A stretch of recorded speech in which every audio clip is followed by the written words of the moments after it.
नाशिक शहरात सुरू असलेल्या सिंहस्थ कुंभमेळ्याच्या विकास कामांच्या पार्श्वभूमीवर नागरिकांसाठी दिलासादायक बातमी समोर येत असून आगामी आषाढी वारी लक्षात घेऊन त्र्यंबक नाका ते सातपूर दरम्यान सुरू असलेल्या व्हाईट टॉपिंग कॉन्क्रीट रस्त्याचे काम अंतिम टप्प्यात पोहोचले असून येत्या 2 दिवसात हा महत्त्वाचा मार्ग वाहतुकीसाठी खुला होणार असल्याची माहिती मनपा आयुक्त यांनी दिली आहे।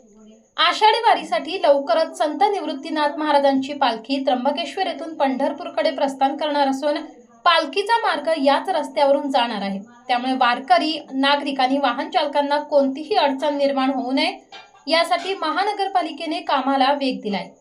आगामी सिंहस्थ कुंभमेळ्याच्या दृष्टीने नाशिक आणि त्र्यंबकेश्वरला जोडणारा त्र्यंबक रोड हा अत्यंत महत्त्वाचा दळणवळण मार्ग मानला जातो। खडकाळ येथे ITI तसेच ITI ते मनपा हद्दीपर्यंत सुरू असलेल्या रस्ता प्रकल्पाअंतर्गत त्र्यंबक नाका ते बॉश सर्कल आणि ITI सिग्नल ते सातपूर गाव या टप्प्यातील काम जवळपास पूर्ण झाले आहे। या कामाची प्रत्यक्ष पाहणी करण्यासाठी मनपा आयुक्त मनीषा खत्री यांनी स्थळाला भेट देऊन संबंधित कंत्राटदारांकडून प्रगतीचा आढावा घेत रस्त्याच्या कामाची गुणवत्तेची तपासणी केली आहे।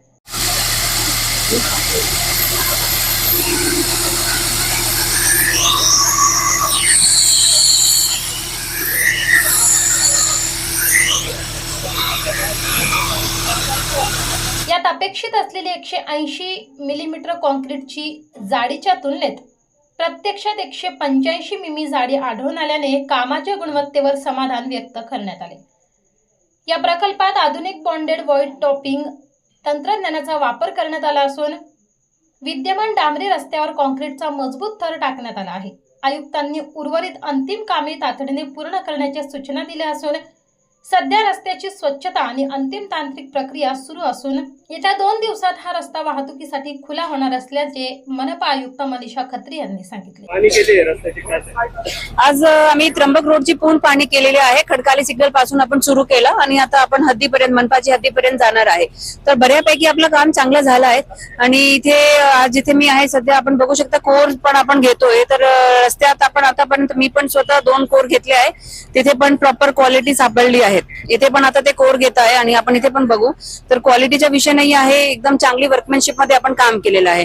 1-2 थोडे न्यूज असे आले होते की काही चॅम्बर जे आहे ते वीटकामचे केलेले आहे, त्याबाबत पण मला थोडासा एक हे द्यायचे होता, इन्फॉर्मेशन लोकांना द्यायचे होता की जिथे जे वीटकामाचे चॅम्बर जे दिसले आहेत ते न्यूज मध्ये पण आले, ते जे चॅम्बर होते ते टेम्पररी प्रोटेक्शन साठी केले होते, कारण की त्याच्या आजूबाजूला आपण कॉन्क्रीट टाकत होते।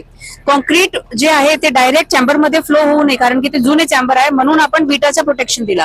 त्याचा आता काही न्यूज मध्ये असं आला आहे की इथे क्वालिटी चांगली मेंटेन होत नाही आणि विटाचा डायरेक्ट चॅम्बर करताय सिमेंट शिवाय, तर तसा तो तथ्य नाही आहे, तो खरं नाही आहे। आपण तिथे कॉन्क्रीटचाच करणार, जोपर्यंत कॉन्क्रीट सेटल होत नाही तोपर्यंत विटाची प्रोटेक्शन देणे गरजेचे आहे। तशा प्रकारे आता प्रत्येक गोष्टी आपण इथे पाहतोय आणि आपली तयारी आहे की जे वारी येतोय आपली 28-29 तारखेची जी निवृत्तीनाथची वारी इथे होणार, आपण त्यासाठी हे रस्ता आपण चालू करू आणि आपला कुंभाचा पहिला रस्ता आणि खूप मोठा मुख्य मार्ग आहे आणि मनपा ही पहिली अशी एक एजन्सी ठरवेल ज्यांनी त्यांचा एक रस्ता ऍटलिस्ट एक साइडने 50% रस्ता आपण आता चालू करतोय या आठवड्यात। तर आणि वारीपासून आपण त्याची सुरुवात करू, ते आपला म्हणजे ते शहराला जे योगदान आपल्याला द्यायचे ते खूप मोठं योगदान होऊन जाईल।